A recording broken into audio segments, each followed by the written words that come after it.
Good evening, everyone, and welcome to our community members in the gallery and everyone watching along on the live stream tonight for the Ordinary Council meeting of 18th of August 2026. Thank you for joining us. We appreciate your presence here today and your ongoing interest in the decisions that help shape our municipality.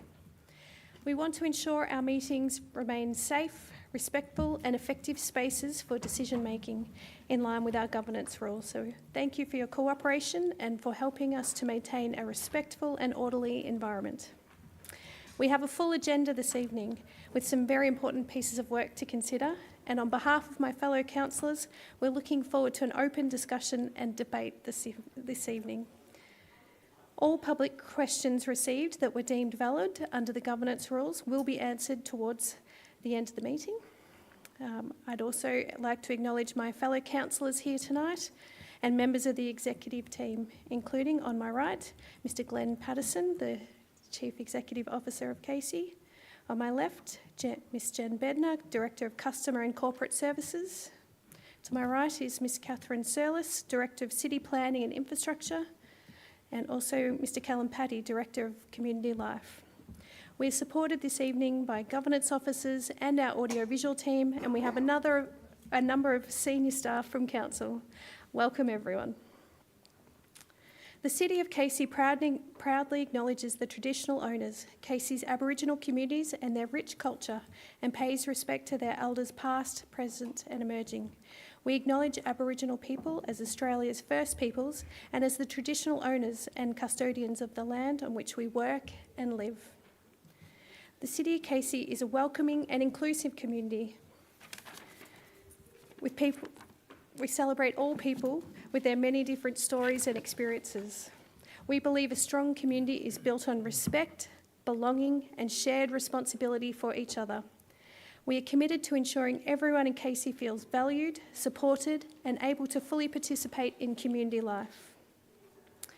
Now moving on to the confirmation of minutes, there were 2 previous meeting minutes to be confirmed. Firstly, for the Ordinary Council meeting held on the 21st of July 2026, is there a mover and a seconder to confirm the minutes of the meeting? Councillors, do I have a mover? Councillor Walter, moving. Do I have a seconder? Councillor Dizon, seconding. All right, I'll put that to a vote then. Please raise your hand. That is moved unanimously. Thank you. Secondly, we have the closed council meeting minutes, which was also held on the 21st of July 2026. Is there a mover to confirm and a seconder to confirm the minutes of the meeting? Do I have a mover? Councillor Taylor. And do I have a seconder? Councillor Ambrose. I'll put that now to a vote. Please raise your hands if you move. Again, accepted unanimously. Thank you. Moving on to our declaration of interests. I've considered my obligations under Section 130 of the Local Government Act 2020 and do not have a conflict of interest relevant to the agenda papers tonight. Do my fellow councillors have any conflicts of interest in the agenda they wish to declare? Nope. Okay. Do any council officers have a conflict of interest regarding reports presented in this evening? No. Okay, so now we will move to public questions. And before we begin, I wanted to acknowledge and thank all of the community members who have taken time to submit their questions. I will now hand over to our Chief Executive Officer, Mr. Patterson. Thank you. Thank you, Mayor. The first question is submitted by Annalise Mercer about the planned size of Clyde North Data Centre. How many megawatts will the planned data centre in Clyde North be, and what is the size compared to other data centres in the country? The Director City Planning and Infrastructure will respond. Thank you for your question. According to the planning permit application received by Council, the proposed data centre has a maximum capacity of 488 megawatts. This is comparable to the size of a number of other centre developments proposed across Melbourne. Direct comparisons with other data centres is not always easy, as the scale of proposals can be measured and reported in different ways. The next question is submitted by Natalie Sloan about consent. I would like to know why this plan was not proposed to the residents initially, as this is a matter not only about the effect of this centre on people's health and the health of the environment, but also a matter of the devaluation of people's homes. Nobody wants to live near one of these data centres, and no one was informed that this would be happening. Why this location? Again, the Director City Planning and Infrastructure will respond. Thank you for your question. The location of this planning permit application is within the Crosscale Employment Precinct Structure Plan area. This plan was approved by the state government in March 2026. Under the Casey planning scheme, applications that are generally in accordance with the precinct structure plan are exempt from public notice. Officers have commenced reviewing the application and are currently awaiting further information from the applicant. Assessment of the application is mainly focused on the potential impacts to amenity, health and safety. The next question is from Scott Watson about the Hallam Road landfill. Following VCAT's decision upholding the refusal of Veolia's proposed Hallam Road waste transfer station, has Council had discussions with Veolia about Cell 16, the proposed landfill contour amendment, or extending landfill capacity as an interim response to that decision? If so, what is being considered and how will nearby residents be consulted before Council supports or approves any arrangement that could extend landfilling at the site? The Director City Planning and Infrastructure will respond. Thank you for your question. Casey's waste management and planning teams have not had any recent discussions with Veolia in relation to extending the capacity of the landfill. Any future proposal relating to Cell 16 landfill contours or capacity would need to be assessed through the relevant planning and approval processes. The next question from Anthony Tizone is about the Clyde North Data Centre. Council has confirmed it can voluntarily notify PA 260190, but has chosen not to. While Council may accept submissions, how can residents meaningfully respond when the application itself is not publicly advertised or available for review, particularly when the Crosscale PSP consultation did not specifically identify a data centre of this nature and scale? Will Council reconsider and provide public access to the application before a decision is made? Again, the Director City Planning and Infrastructure will respond. Thank you for your question. We understand that the community are concerned at the exemption from standard public notice. As this application is located within the Crosscale Employment Precinct Structure Plan area, it is exempt from public notice. This process is part of a broader Victorian planning policy determined by the state government. In recognition of that level of community interest, councillors have called in the application so that it will be determined at a council meeting rather than under officer delegation. Council will continue to advocate for the best possible outcome for the community through the assessment of the application and the decision-making process. The next question is from Scott Watson about the Clyde North Data Centre. Council has confirmed it is seeking EPA advice on PA 26-0190. Before determining the proposed Clyde North Data Centre, will Council confirm whether EPA is assessing operational, tonal, low frequency and cumulative noise, backup generators and air emissions, fuel, spill, stormwater and firewater risks, and impacts on existing and future sensitive uses? Has the EPA confirmed the information provided is sufficient to assess these risks, and will its written advice and relevant environmental assessments? The Director City Planning and Infrastructure will respond. Thank you for your question. Council officers have referred the application to the EPA again after the applicant submitted the additional information requested by the EPA. The EPA is currently assessing the application and will provide their comments in due course. The EPA's assessment considers matters within their legislative and regulatory responsibilities, and any comments or recommendations provided by the EPA will be considered by the council officers prior to making a recommendation to council. The next question is submitted by Danuja Rikmarada. It's about the data centre. Is the proposed data centre use actually permitted under the specific planning controls applying to 585 Berwick Cranbourne Road? The Director City Planning Infrastructure will respond. Thank you for your question. Under the Casey planning scheme, the proposed data centre is a Section 2 land use under the Applied Commercial 2 zone, meaning that it does require a planning permit from council but is not a prohibited land use. Council must assess the application against the planning scheme before deciding whether a permit should be granted. The next question is also from Danuja Wikmaradara about data centre effects on wildlife.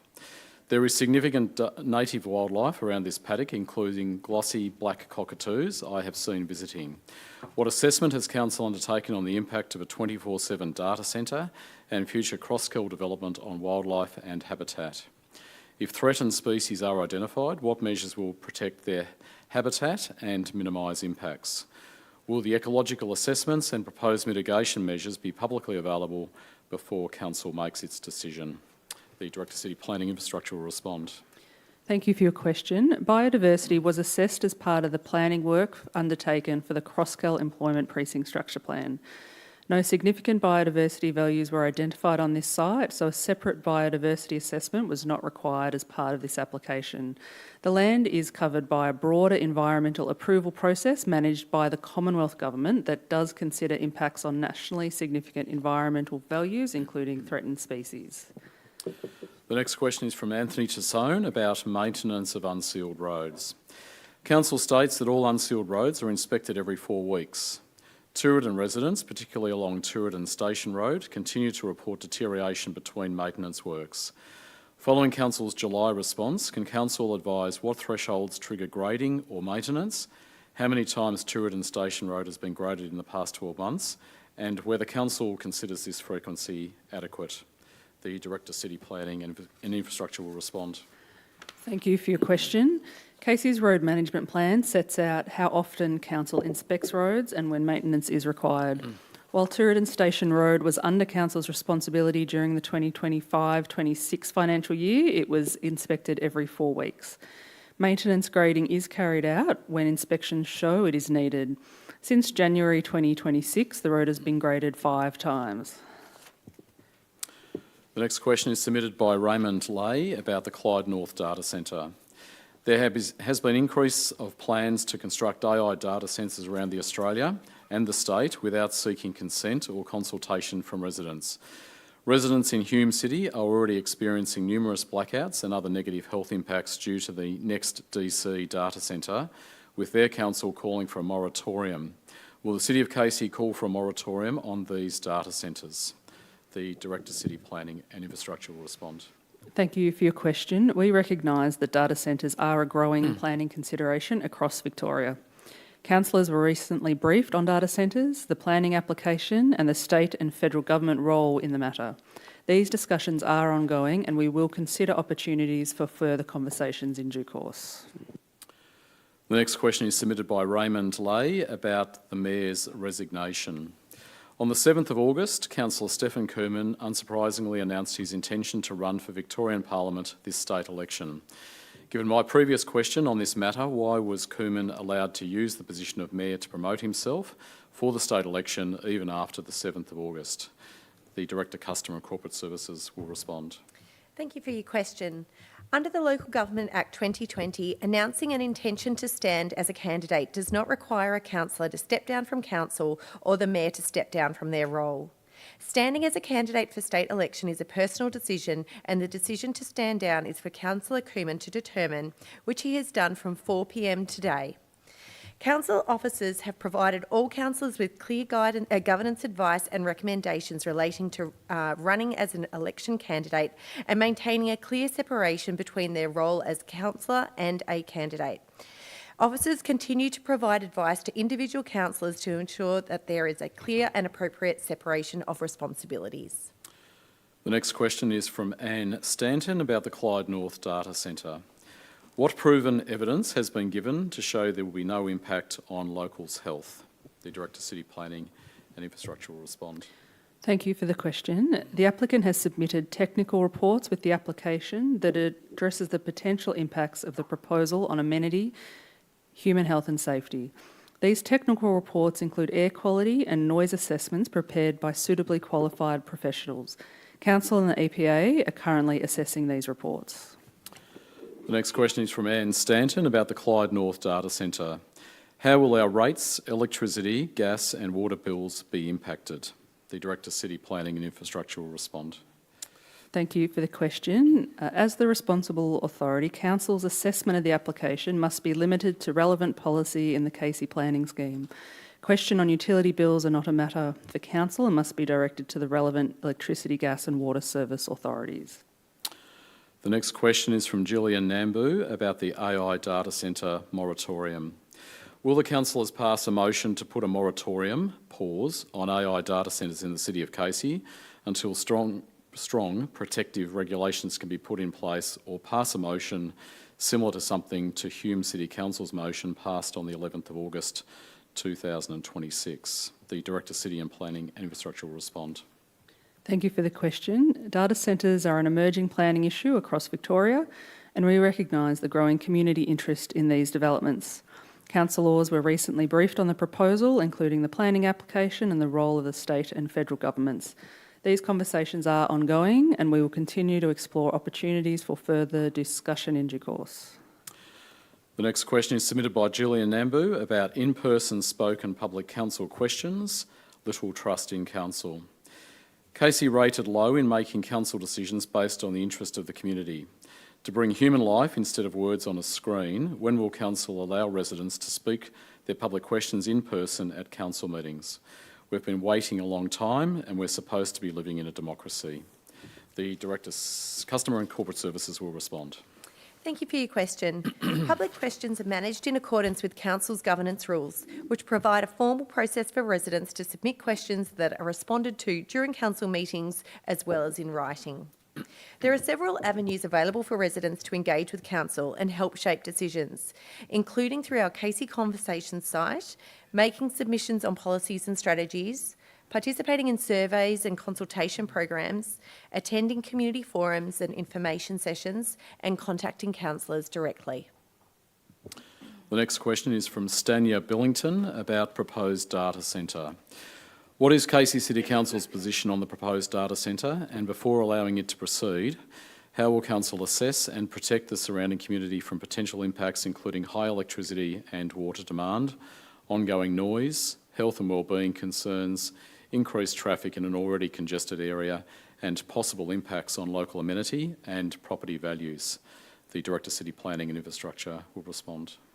Thank you for the question. As the responsible authority assessing this application, it is important that Council does not form a position on the application until the applicant has responded to all the outstanding requests for additional information, and all external referral authorities have provided their responses also.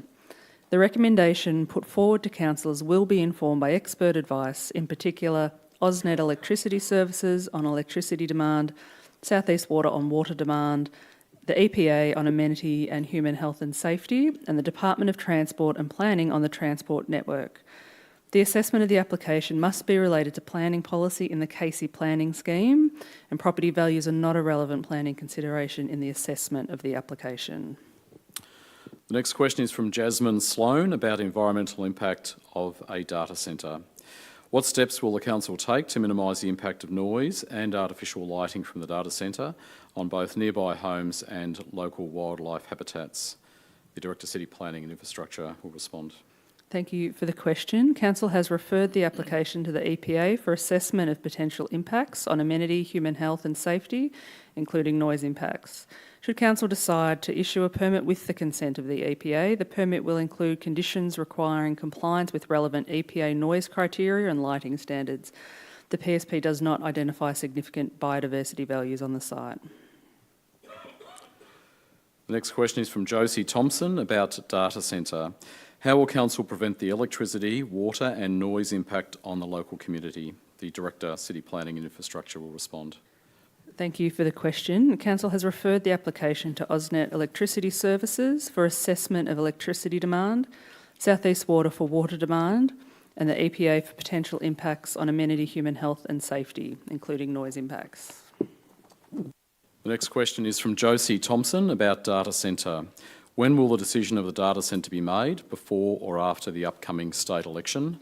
The Director, City Planning and Infrastructure will respond. Councillors have called in the application, meaning that councillors will decide the application at a future public council meeting, which is yet to be determined.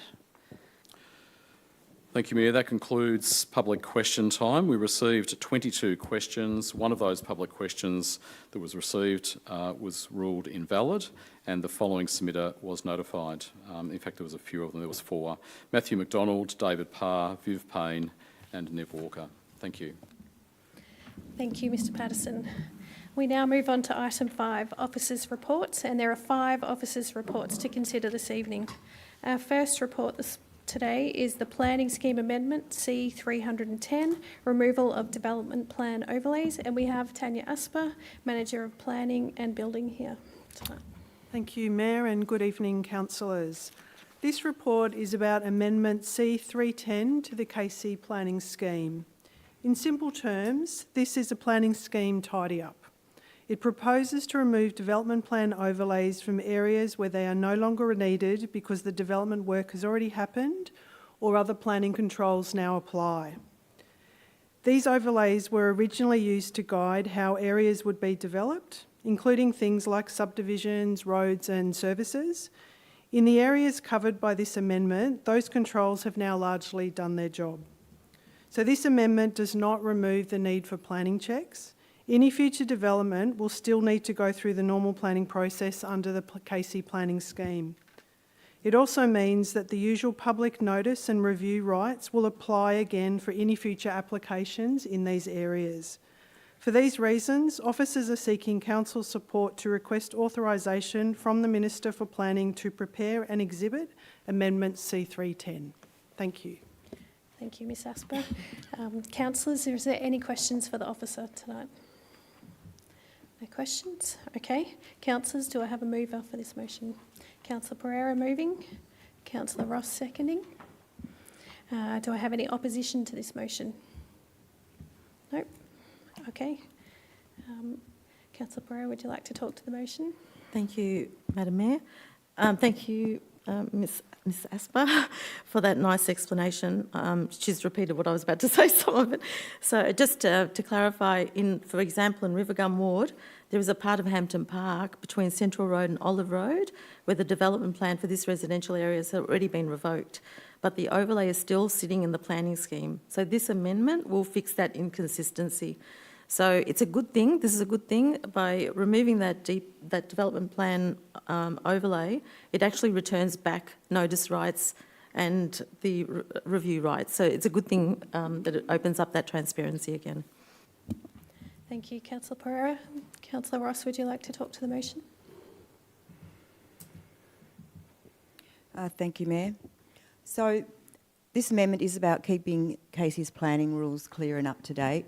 And not only do I want to acknowledge the work officers have done to look back at older planning controls and check whether they're still needed, I just want to make a special point because I've had a couple of briefings with officers and residents who are impacted by this, and there's been more than one occasion that we've dragged out the whiteboard and mapped it out because there's a lot of steps. And, you know, we talk about overlays and there's levels and overlays and processes. And I've had a couple of extremely, really patient and respectful residents who have waited quite a while, quite a few years for this to happen. And I'm so pleased that they finally get to see the end of it. And we've worked so well to make this happen for our community. And once again, I do really, really appreciate the patience and respect that my residents have shown, particularly around in the Narre Warren South area. And I bet they're going to look at this and go, have a little mini party. So yes, it's a sensible tidy up and provides really good benefit to our residents. Thank you. Thank you, Councillor Ross. Is there anyone else that would like to talk to the motion? No? Okay, so then I'll put it to the vote. Those for, if you could raise your hands. And that is carried unanimously. Thank you. Okay.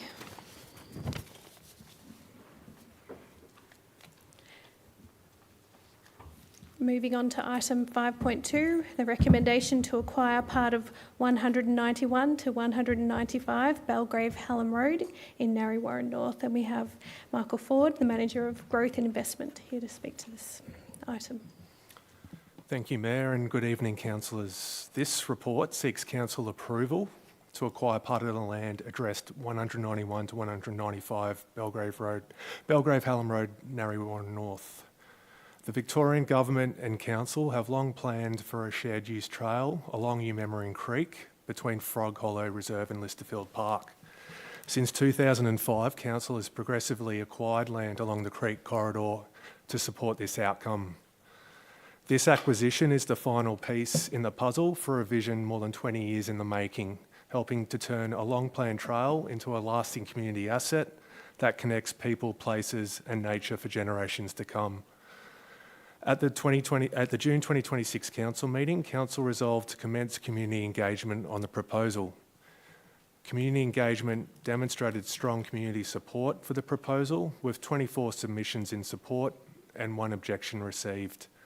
The acquisition will contribute to the delivery of multiple Council Plan strategic priorities focused on improving sport and active community participation, connectivity and biodiversity, natural resource and water management. Therefore, officers recommend acquisition of the land on the terms outlined in the recommendation and confidential attachments. Thank you. Thank you, Mr Ford. Councillors, are there any questions for the officer? No questions. Councillors, do I have a mover for this motion? Councillor Ambrose is moving. I have a seconder. Councillor Perry is seconding. Is there any opposition to this motion? No. Okay. Councillor Ambrose, would you like to speak to this motion? Through you, Mayor, yes, I would. I'm pleased to move this recommendation, and thank you to the officers for all their work and in regards to the community consultation. Like last time in the council meeting, I was really happy to move this and actually allow the community to have their feedback. I know this is a long time coming. As Michael did highlight, there is 24 submissions. We did have 1 objection, but mainly the feedback highlighted the benefits that the residents can see this project and also complete the missing Remembering Creek Trail link. In regards to what my lovely residents like to do is walk, so I'm looking forward to this finally going to the next phase of the process. So I'm looking forward to one day actually joining my residents and walking down that beautiful path, because I did see some pictures and I hope they do come exactly the way they were highlighted, even though it was just, I guess, AI that did it. But in saying that, I would like to acknowledge that, yes, there was some concerns, and the concerns related to privacy, security, residential amenity, fencing treatments, and how the trail may integrate with the surrounding areas. These are all valid matters for the residents to raise, and I appreciate those who took the time to provide their views. Importantly, today's decision is about securing land that we need to keep this long plan opportunity alive, but also it's not the final decision to approval for the trial itself, but also the detailed planning and decision phase will provide an opportunity to carefully consider the issues raised by the community and ensure appropriate measures are incorporated to address the privacy, safety and amenity concerns. But overall, I'm really excited to support this. And once again, thank you to the officers, thank you to the residents, thank you to everyone that actually provided their feedback. And I'm really pleased to move this officer's recommendation. So thank you for bringing it to council. Thank you, Councillor Ambrose. Councillor Perry, would you like to speak to this item? Just as I've said previously, it is hard to move around that Pardonary North, so this will open up that area between Belgrave Hallam Road and Heatherton Road. Thanks. Fantastic. Is there anyone else that would like to speak to this motion? Councillor Walter. Through you, Mayor, I would just like to say, as one of the delegates for Metropolitan Transport Forum, we talk extensively about active transport and how important it is for a municipality to have recreational trails for use. So I am very happy that we are finishing this trail. Listerfield Park is very beautiful and should be accessible to everyone. So I'm very happy to support this. Thanks, Councillor Walter. Is there anyone else that would like to speak to this? Councillor Eaves. Thank you, Mayor. Oh, I think you may have muted yourself, Councillor Eaves. Okay, am I here now? Oh, good. I would fully like to support this motion. I think it's important we acquire this land to complete the trail. I think it's important that all residents have access to these walking, biking, wildlife trails. It's the most popular form of informal activity. All residents should have access, close access to the trails within 3K, And I look forward to the time that Quarters Ward get their trail in 10 years' time. Thank you. Thank you, Councillor Eves. Okay, is there anyone else that would like to? Okay, Councillor Cooman. Through you, Mayor. I'd just like to vote in support of this, I will be. It's an excellent acquisition, and I'd like to pay credit to the officers because there's a lot of history to this one, which we have discussed, but to do it in a way that has all parties supportive, getting it in a good, in a good commercial manner, but making sure the community is broadly supportive of it, and that shows in the community consultations. Great.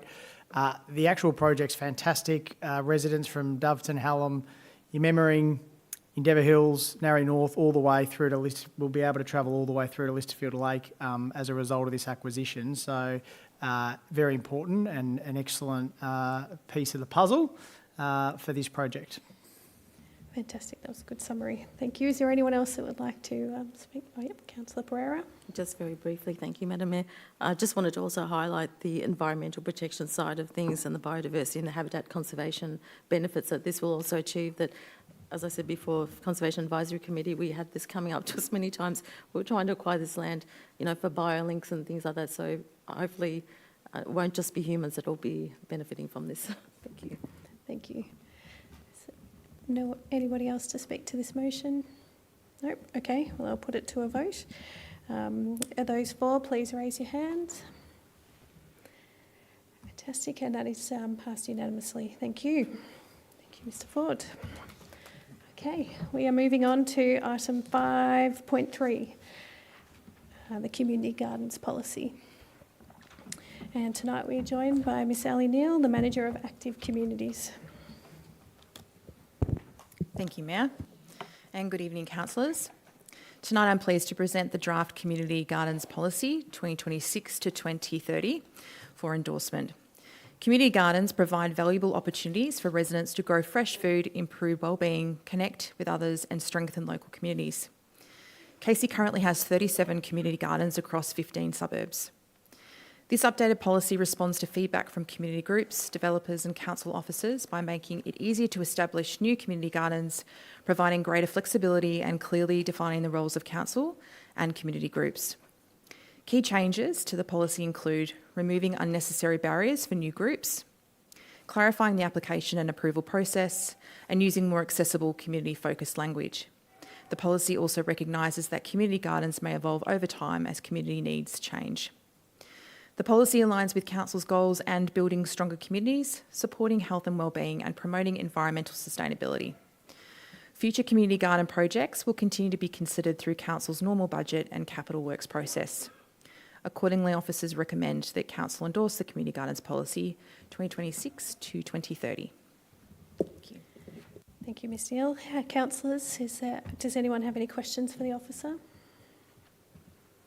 No? Okay, councillors, do I have a mover for this motion? Councillor Ross. And do I have a seconder? Councillor Dizon. Is there any opposition to this motion? No. Okay, Councillor Ross, would you like to speak to this motion? Thank you, Mayor. So I've had a look at the evidence related to community gardens, and it certainly suggests the potential benefits that they bring, including providing a coming together space for residents. However, they do require significant ongoing community commitment and time. So as well as removing some of the barriers and making the process clearer, I welcome the policy as providing structure and certainty around the establishment, ownership and responsibilities around community gardens. And decommissioning of gardens when they no longer work is also important, as I'm sure everyone has driven past a community garden in its very sad dying stages. So I encourage any residents in my community who would like to start a community garden to have a look at the guidelines and templates on the website, because when they work well, they really work. And it's awesome to, for example, there's one at the Berwick Cheese Factory, and to go through there when things are blooming and they're in harvest, and the people there share with each other. They get a lot of satisfaction from coming and tending to their own patch, and there's also a community patch which they can donate food from that patch. There's a lot of good that can come from setting them up. So if you would like to, please put your hand up and go for it. Thank you. Thank you, Councillor Ross. Councillor Dizon, would you like to speak to this motion? Yes, please. Through you, Mayor. Community gardens are more than places to grow fresh food. They bring people together, strengthen social connections, and support health, well-being, and sustainability. As mentioned by Ms. Neal earlier, Casey already has 37 community gardens, and this policy will make it easier for communities to establish new gardens that reflect their local needs. I particularly welcome the removal of unnecessary barriers, including the previous requirement for groups to be incorporated or have at least 10 members before proposing a garden. The policy also provides greater flexibility around different garden models and a clearer application and approval process for both community groups and developers. As Casey continues to grow, community gardens can play an important role in creating connected, healthy and sustainable communities. I will be supporting this tonight. Thank you, Mayor. Thank you, Councillor Dizon. Is there anyone else that would like to speak to this motion? Councillor Walter. Through you, Mayor, I would be immensely happy to support this motion.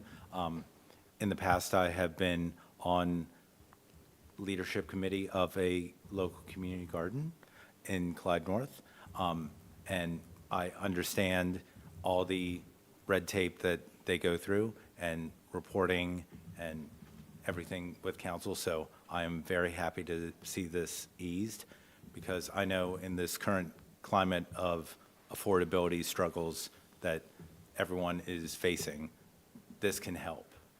And since we also have the initiative of the food relief, if a community garden wants to start a charity bed to donate any food to those organizations, that helps immensely too. So I'm very happy to see this happen. Thank you, Councillor Walter. Is there anyone else that would like to speak to this motion? Nope. Okay, well then I'll put it to the vote. Those for, please raise your hand. Councillor Ross, are you for or no? Yep. Okay, so that is supported unanimously. Thank you. And that decision is carried. Okay, moving on to item 5.4. The contract award CT 001054, seasonal grass cutting, undeveloped reserves and slope mowing. And we are joined by Nicole Young, the Manager of Infrastructure and Open Space. Thank you. Good evening, councillors. Tonight I present the report recommending the award of contract CT 001054, seasonal grass cutting of undeveloped reserves and slope mowing, to tender of 5 for the tender price detailed in the confidential attachment. This contract will provide seasonal maintenance of council's undeveloped grassed areas across the municipality for an initial period of 3 years from 1 November this year. There are 2 extension options of up to 3 years each to be exercised at council's sole discretion. The contract will replace an existing contract that expires at the end of October, as there is no further extension options available. The types of services delivered under this contract include the inspection of the work area, including removing debris of dumped rubbish prior to mowing, mowing of grass in line with service levels and frequencies, and providing the relevant reporting to council. A public request for tender was advertised on the 13th of May 2026 via Tenderlink, with submissions closing on the 3rd of June. 10 submissions were received in total. All tenders were assessed for conformity to the tender, with 1 submission being deemed non-conforming by the evaluation panel chair. The 9 remaining tenders were evaluated in accordance with the tender evaluation criteria as outlined in the report. The 26-27 budget includes funding for these contracted works, and the future contract costs are accounted for within the long-term financial plan. Thank you. Thank you, Ms Young. Councillors, are there any questions for the officer regarding this motion, this report? No? Okay. Do I have a mover for this motion? Councillor Rowe. And do I have a seconder for this motion? Councillor Pereira, thank you. And do we have any opposition to this motion? Okay. Councillor Rowe, would you like to speak to this motion?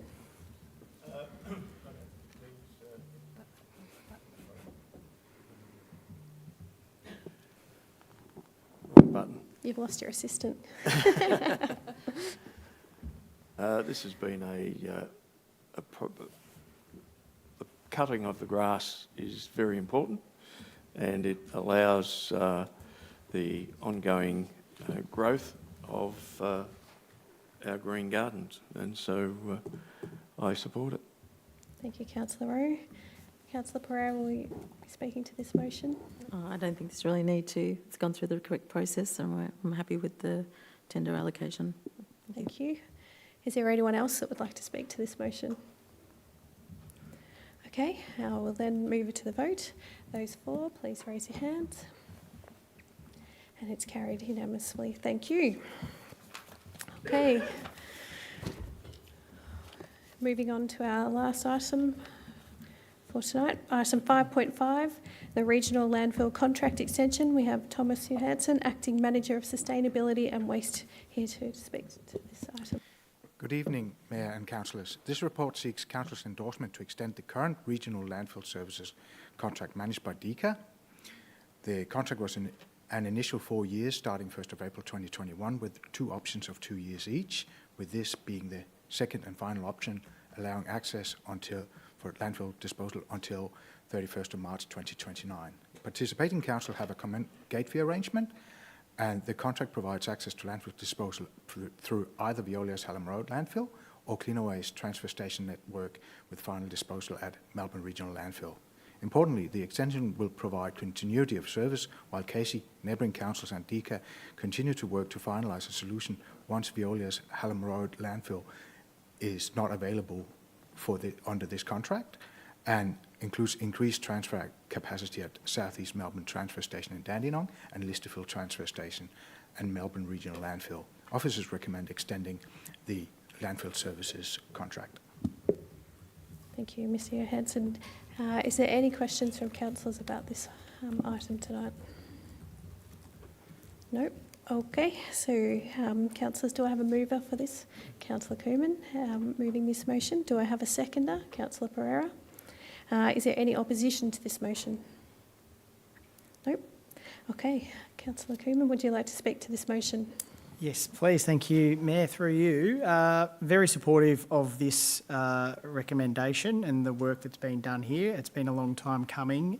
Probably 2 elements I'll speak to in terms of the importance of this. This gives us certainty as a council, but also as a region for where our waste is disposed of going forward.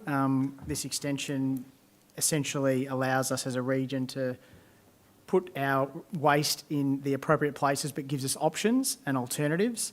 So I'm very supportive of it in that sense. It gives us certainty, but also value for money by doing things collectively, particularly with the work that's being done around waste to energy going forward. What this actually means, though, locally, which I think is really important for my residents, and I'm sure Councillor Pereira will speak to it also, is this actually ends municipal waste going to the Hallam Road landfill as of 30th of June 2027, which is the point at which Veolia, the operators, have currently said they'll be at capacity around that time. So beyond that, what residents will probably notice is far less trucks going down Hallam Road to the landfill, which is great because at the moment we see trucks coming all the way from Bawbaw, I think, and all areas. So this will actually mean amenity improvements for our community, and also I think highlights the eventual closure of the landfill there, which has been long foreshadowed. So really excited about what this means. It's the next step in finding a landfill and waste solution for our council, but also our region, without having a waste transfer station as well, which has also been removed off the table now. So really, really pleased with this, supportive of the motion, and I encourage all councillors to support it also. Thank you, Councillor Cooman. Councillor Pereira, would you like to speak to this motion? Thank you. Thank you. I think a lot of it has been covered. Just I want to make it clear so people understand that the regional landfill contract is a collaborative agreement between South East Councils and both Cleanaway and Veolia. And basically, Cleanaway can continue with the extension to May 29, but Veolia can't. So part of the contract, part of the service will be cut off by that stage, but Cleanaway are able to continue on with that service, which we need, obviously. So it's a good solution for us. The officers have advised that going back to the market at this stage is unlikely to deliver a better outcome. With limited disposal capacity available across metropolitan Melbourne, a new tender would likely result in the same supply but potentially at a higher cost. So this is just a good way to go forward. It's been budgeted for the next year, and then for the following year, it will be incorporated into that budget then too. So I think this is the best solution for us, and it gives us a bit of time to plan for our next waste strategy, how we're going to go forward with that. Thank you. Thank you, Councillor Pereira. Would anyone else like to speak to this motion?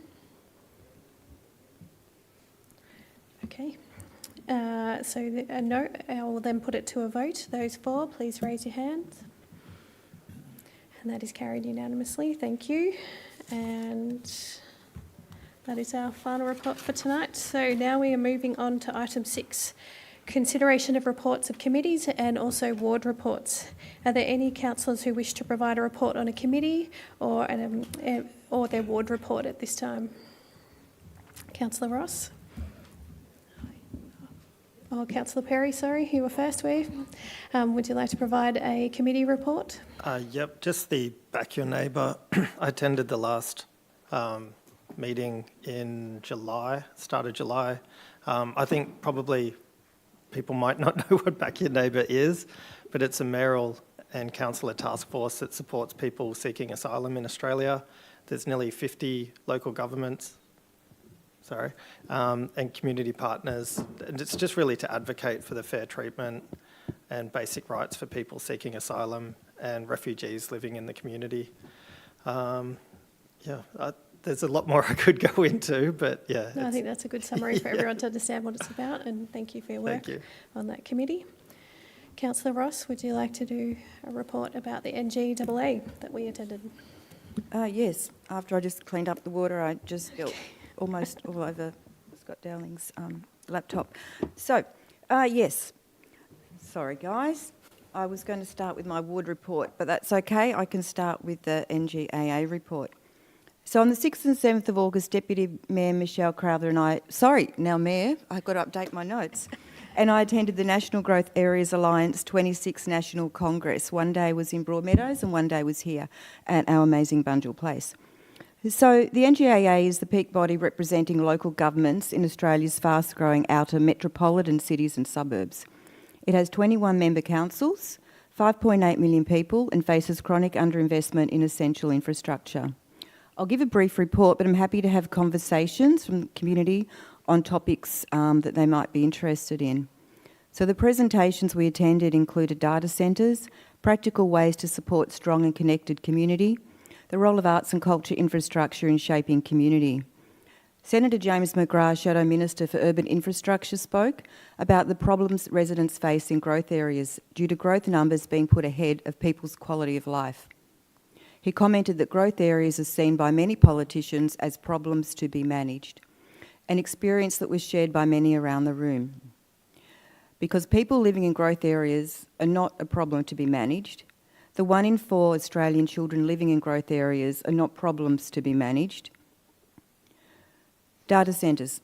There was a total of 6 key speakers, 3 from within the industry and 3 councils from across Australia who have had data centres placed within their council. A number of key points and questions were raised, including that design has a huge impact. This includes location of colour, setback, where the coding facilities are. Design and construction should meet world best practice. The community should be consulted and collaborated with, and this is coming from speakers from within the industry, including input into their design and ideas for community benefits. Question regarding whether our existing planning and development zones are appropriate, or would a specific tech zone serve the community better? Plans for decommissioning and redundancy need to be put in place. The importance and need for data centres based on society's reliance on technology, that data centres do have a significant economic impact and uplift to the Victorian economy, and various councils calling for construction to be halted until appropriate planning structure and regulatory overview are in place, with specific questions on outstanding on energy and water demands. Can I have an extension, please? Yes, and you could use the extension to do your ward report at the same time if you would like. Yeah. There is a lot more that we covered at the NGAA. As I said, happy to speak further to it. I want to make one point about strong connected communities. Health is determined by where we are born. So generally, the closer you are into central Melbourne, the higher your livability score and greater access to social infrastructure. So this is something we take into account as councillors, and we all need to when we're advocating for to the state government. An example of this is that there's 44% less access to cultural infrastructure in growth areas. 5% of Creative Australia's grant funding goes to the growth areas, 78% goes to inner metro. All right. So in summary, the shift from government conversation needs to go from growth areas as problems to be managed to understanding and respecting infrastructure needs. All right, let's have a look at ward report. A lot happening around Casuarina Ward. So when I review what is happening in the community, it's a great reminder that the council is not omnipotent and relies strongly on volunteers and community spirit to create a place that we can be proud of. It's a busy time around the ward, with football clubs having finals, announcing coaching appointments and handing over to summer sports. Our active after dark with lights continues, although it's been disrupted by copper thefts. Celebrations at Oak Grove with the 5-year anniversary of the Oak Grove Community Centre's Women's Group, a group that exemplifies resilience. It's been going for 5 years, it's dynamic, it has changes of membership, and there was one new person in the audience on that day who'd come along from seeing a social media post. And I just told her how brave she was to turn up to a group of strangers who were celebrating 5 years, and it really speaks to the welcome nature of Oak Grove as a community centre. Thank you, Councillor Ross. Are there any other reports of committees or ward reports that anyone would like to share tonight? Councillor Walter. Through you, Mayor, I would like to give a ward report. On August 2nd, Councillor Cooman and I attended the candlelight vigil for Brooke Stevens, who sadly passed away a week prior. And it was very heartening to see the community come together. There were several hundred people there in her honor and memory. And it was wonderful to see through a tragedy how our community can band together to support a family who's now been torn apart and the children having to go on with life without their mother. And it was very touching to see everyone there in support of this family, and I felt very privileged to be there. Thank you. Thank you, Councillor Walter, and thank you, Councillor Cooman, for attending on Council's behalf and representing our whole group at that event. Are there any other ward reports? Is Councillor Eaves? Yep. Councillor Eaves, would you like to provide a ward report? Thank you, Mayor. Yeah, I would. Firstly, I'd like to thank our former Mayor, Stefan Cooman, for introducing this initiative. My ward has been very, very receptive to it and greatly likes it. This time, I'd like to focus on some of the charities within my ward that offer community support and activities. As I'm sure you've heard me say, activities build community connectiveness, which fosters community safety.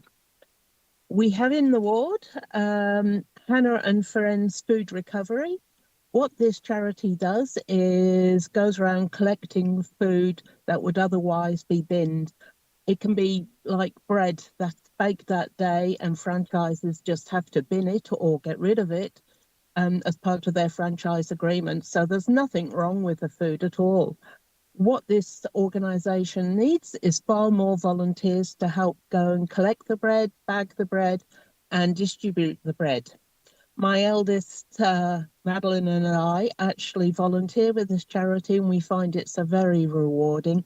So I fully recommend you volunteer. I'd also like to highlight the Australian Dancers Project, who I mentioned last time. They've won heaps of awards, but they are a charity. They want to help all kinds of people. It's all inclusive. Enjoy dance, which builds connection and community safety. It also develops the finer low motor skills, which are often missing in people with disabilities. Their classes start from $11 for juniors, $16.50 for intermediates and seniors. So clearly they are not for profit, as most dance classes cost around $50. So go join them, enjoy it, make new friends and connections. I'd also like to focus on the backpacks for Victorian kids. Now, this is a very, very special charity. As the name says, they put together backpacks for kids, and it's kids in emergency accommodation situations. So in the backpacks, they put in a set of clothing, an activity, books, hats, all sorts of things that are needed when a child is suddenly finds they need to go somewhere in a hurry. This charity is being used a lot by VicPol when they sort of have to take a child out of a situation. It shows the kid they are still valued, and it also helps the carer out. However, sadly, the backpacks are in such great demand by VicPol that this organisation is in desperate need of money and desperate need of volunteers to pack the bags. So it's in Cranbourne West Industrial Estate. It would warm my heart to see some of the sort of industries around that area, from the Amazons down to the Councillor Eves, small business. would you like an extension? Yeah, very quick one, thanks. Yep. So if any of these organisations could help out this charity, it's much needed. I'd also like to mention Compassionate Hands, which helps out people with English problems and the elderly in the area of Marriott Waters. Fully support them. And just remind people to go and get their $2 coffees and sweet treats from Everyone Cafe. I did give the wrong times out last month. It's Thursdays and Fridays from 10 a.m. to 11:30 p.m. Go and support them. They're a great bunch, and they're doing such wonders for the community and for the Cranbourne SES. Thank you. Thank you, Councillor Eves, for again highlighting the amazing volunteers that we have supporting our community across Casey in so many different ways. Is there anyone else that would... Councillor Coomer, would you like to share a ward report? Through you, Mayor, I'll try and keep it to the 2 minutes. A couple of updates. Lots happening across the Waratah ward. Particularly, I'd just like to highlight the opening of Marjorie Eastick Playground, biggest playground in Hampton Park. Just been opened, getting lots of good feedback. It's got a lot of features. One of many playgrounds we've recently opened, but really positive to see just opposite the primary school there. Also visited the Hampton Park Seniors for their Christmas in July. That was fantastic. It was full. They're at capacity there. They spoke really highly of council support, officer support. We doubled their meal allowance as a seniors group, which was part of a doubling of the allowance in the last budget across Casey. So great to see that having benefits in connection across community.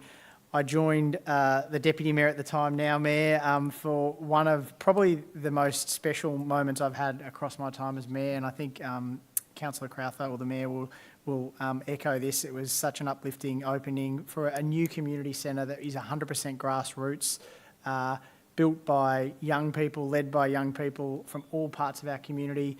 It really was a reflection of what is great about Hampton Park and Casey.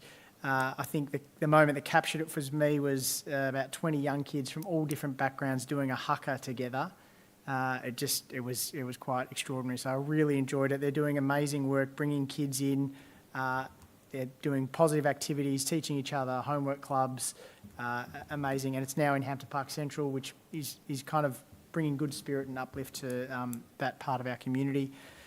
Secondly, Doveton Pool, huge updates there. I drive past regularly and see the improvements, so that is coming a long way. Due to be opened hopefully early next year. The pool's already complete, the building's close.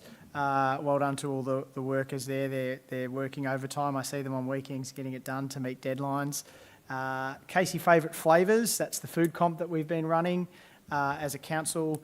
We've had literally thousands of nominations from across Casey, across the different categories: pizza, kebab, curry, pie, parma, and I forgot the other one. But some really dumplings, so some really good engagement there. But just to give small businesses a shout out, so I was at HP Kebabs yesterday, they knew all about it. Can't wait to see the winners.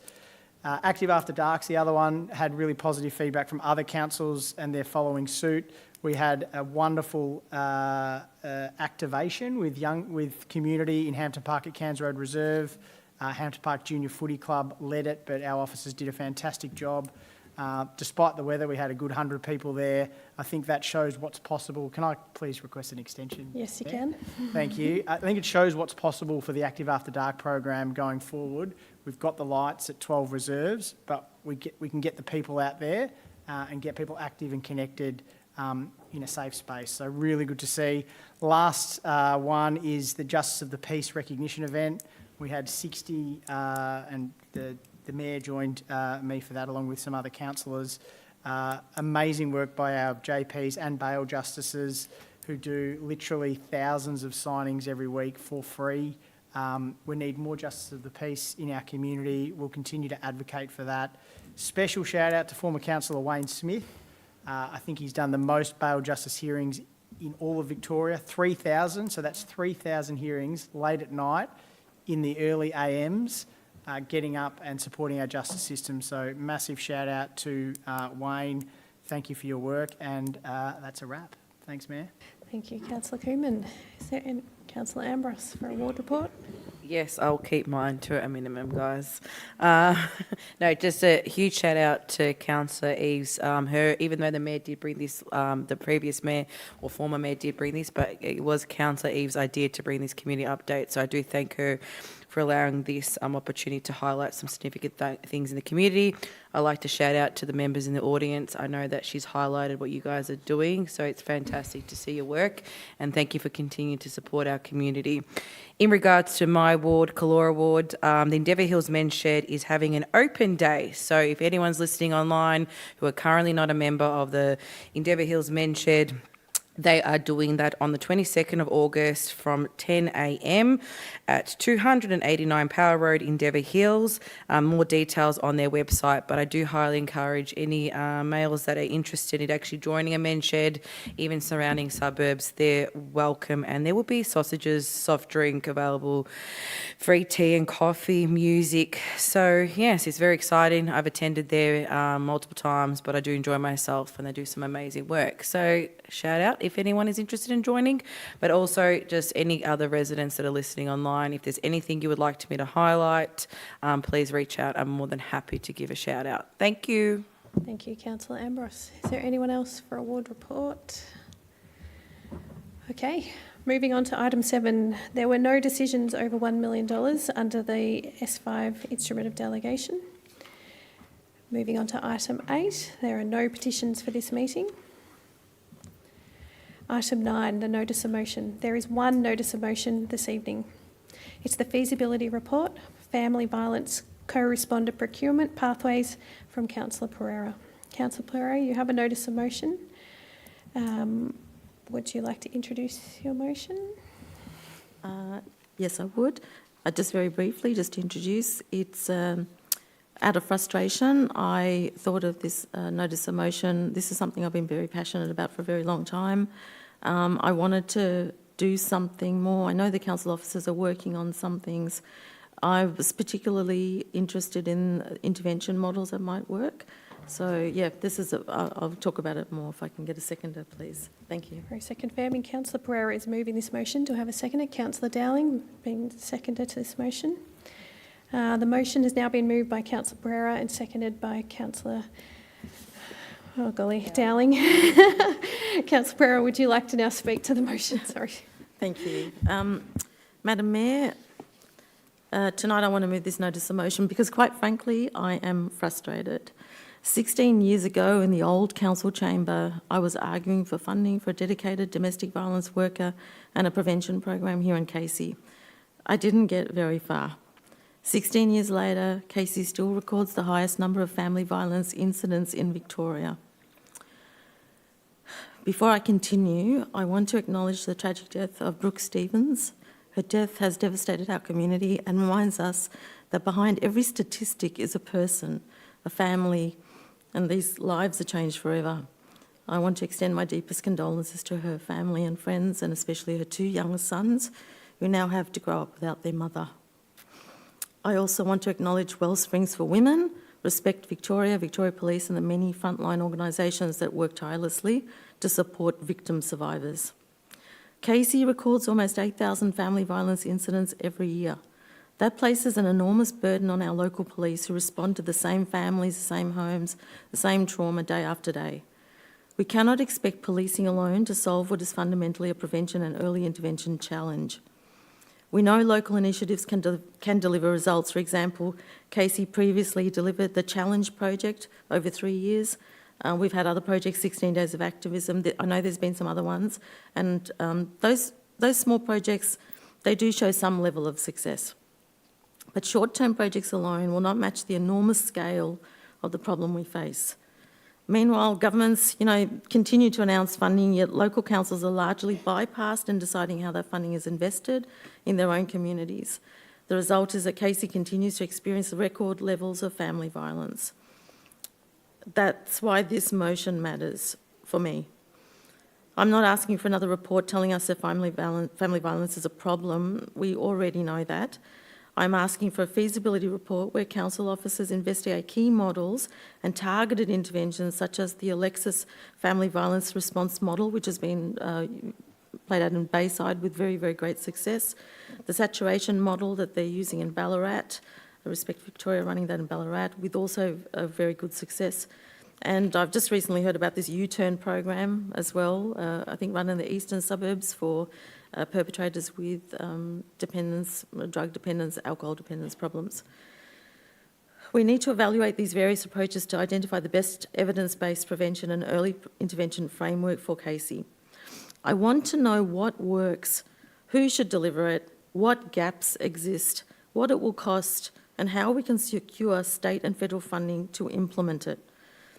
I must add this review should also consider potential pathways into crisis housing, because that is just a problem that every victim of domestic violence, needs to consider. Is it safe to stay in their home or not? Councillor Pereira, would you like an extension? A very short one, thank you. So if victim survivors choose to leave, safe accommodation is an essential part of any effective response. Yet 16 years, I really don't. I want to see some results. I don't want to have another conversation. I want a roadmap that leads to measurable outcomes. That's so important to me. Stronger partnerships and a safer Casey. I really, really need to see something done about this. I don't want to be here in 16 years saying the same old thing again and again. We've got lives that we need to protect, and there are too many women dying. And we do hear people saying there are male victims, of course, but the preponderance of perpetrators are male. That's a fact. So yeah, I'm really passionate about this, and I'm looking for your support for this motion. Thank you. Thank you, Councillor Pereira. Councillor Dowling, would you like to speak to this notice of motion? Thank you.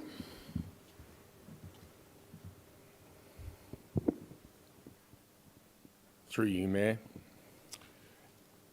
I think to effectively propagate and extend children's learning, we've got to bridge the gap between formal education and the home life. I believe we've got facilities that can house that, volunteers that could facilitate it, and I don't really think it'd cost a lot of money, but we need to engage children when they're young. We need to engage them, separate them from the environment and bring them into an education of learning that's fun, something that they want to do that isn't structured formally, where they can mix with their peers and laugh and play together.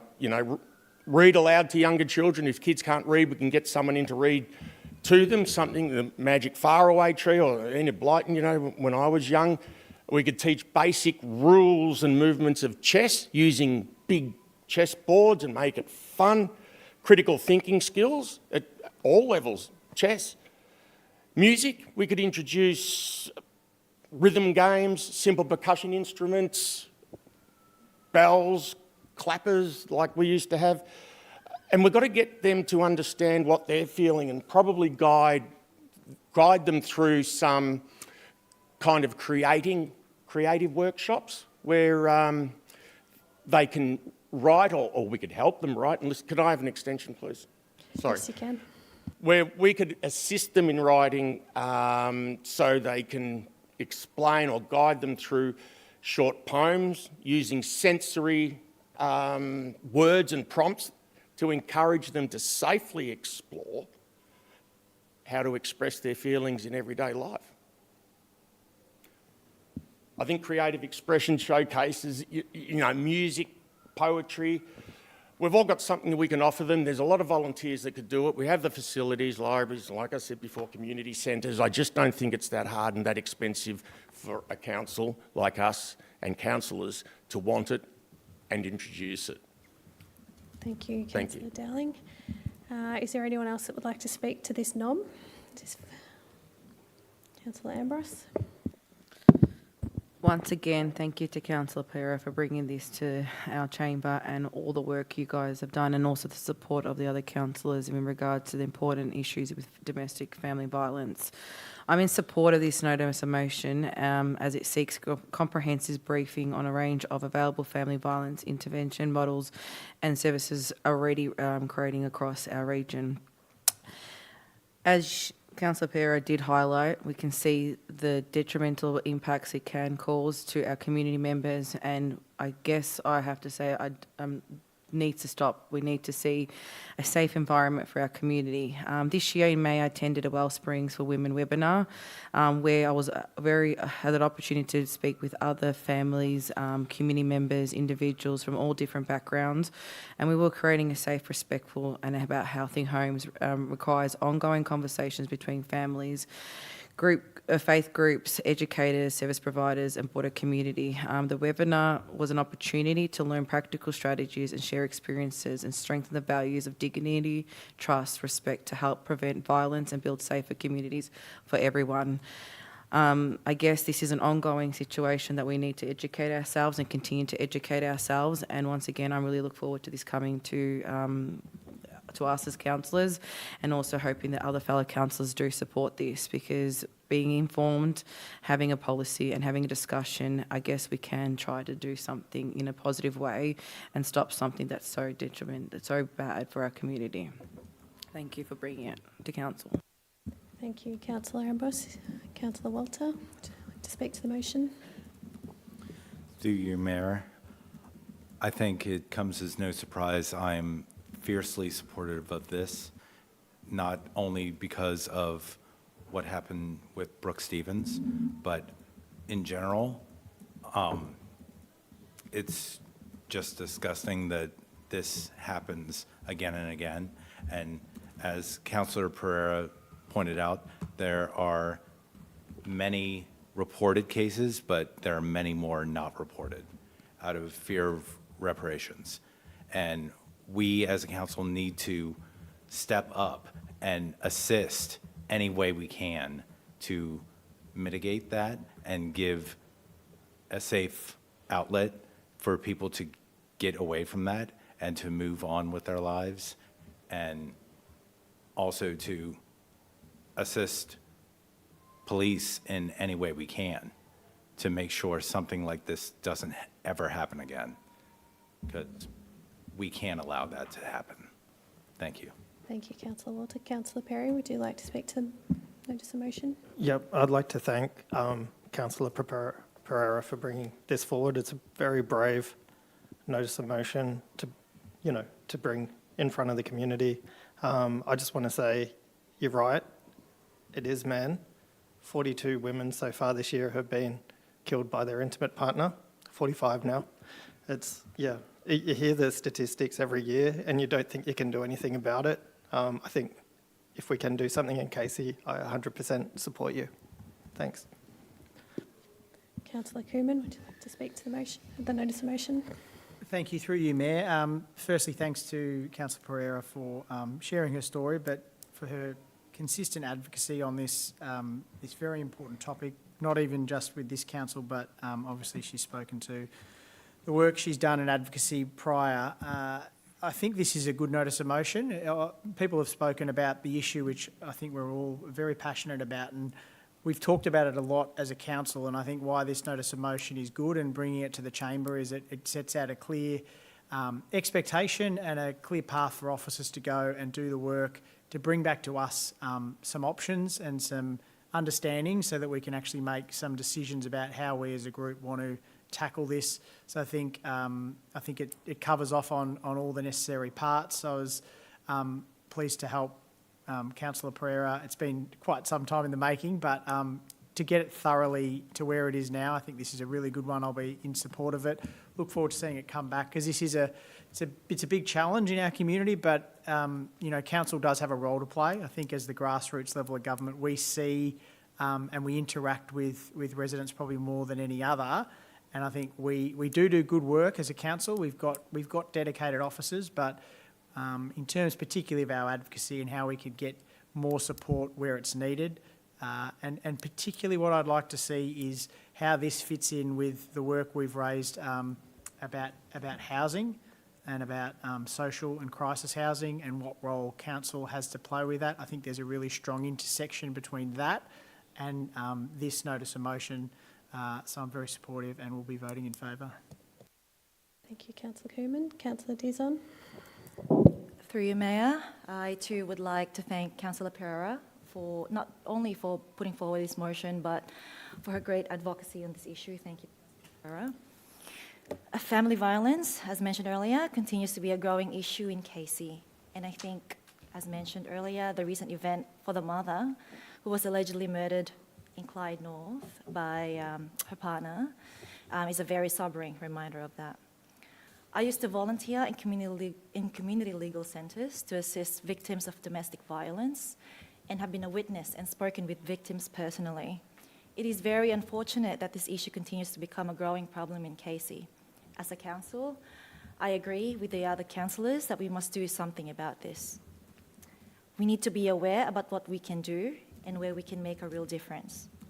This report, from what I understand from the notice of motion, will help us understand what models are available, what services are already operating across the southeast, where the gaps are, and what role council could play.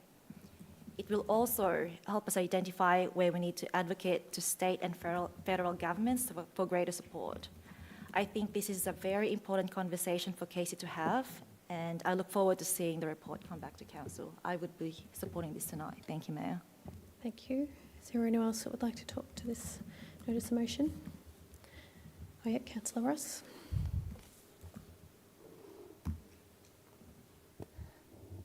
There are many of us who have been touched by family violence in various forms. It's quite a personal topic. And over the years, I've also worked helping many victims of family violence. Recently, I attended the Wellsprings for Women Strategic Plan launch, and last week, the Mayor, Councillor Pereira, and I attended a meeting with council officers, Respect Victoria and Alal Smiley from Wellsprings for Women. At this meeting, we explored how the saturation model was working in Ballarat and what it could look like in Casey, and spoke about what aspects could be possible. It's not a cut and paste, it's an extremely tailored model. It's very early days in Ballarat and the evidence is still being collected. And it takes about 10 years to ascertain the benefit of an intervention program. So as councillors, we called for some clarity about what we can do now. We are expecting a report back from officers this week outlining advocacy to the state government, and this would complement the motion put forward by Councillor Pereira. There was general agreement at that meeting about the need for an Alexis worker to be placed within the Narre Warren Police Station, and that was a high priority for our advocacy for the state government. In terms of intervention, family violence is a wicked problem. That means there is no easy solution. I welcome the elevation of family violence as a councillor priority. I know that we're all in agreement. I also know our officers are committed to working with community mobilisation in implementing more specific, targeted and organised intervention. Thank you. Thank you, Councillor Ross. I might say a few words as well. As you can see, this is an important topic to our councillor group. And yes, Councillor Pereira, Councillor Ross and I met with Respect to Victoria last week. And the key learning from that meeting for me is that we need our community to have an appetite for change. There's not going to be a model or program or funding that is going to work if our community isn't ready for change. So I feel that is a role that council could really play with our community to improve the effectiveness of any model that is rolled out. So I support this motion also and look forward to receiving the full report in coming months. If there's no one else to speak to this motion, then I will put it for the vote. Those for, please raise your hands. And that is supported unanimously. Thank you. Well done. Okay, moving on to item 10, late reports. There are no late reports for this council meeting. Item 11, urgent business. There was no urgent business items received for this council meeting. Item 12, closed council. There are no closed council reports for this council meeting. And item 13, I declare the open council meeting closed and thank everyone for their support tonight and for joining us and watching on the live stream at home. Thank you.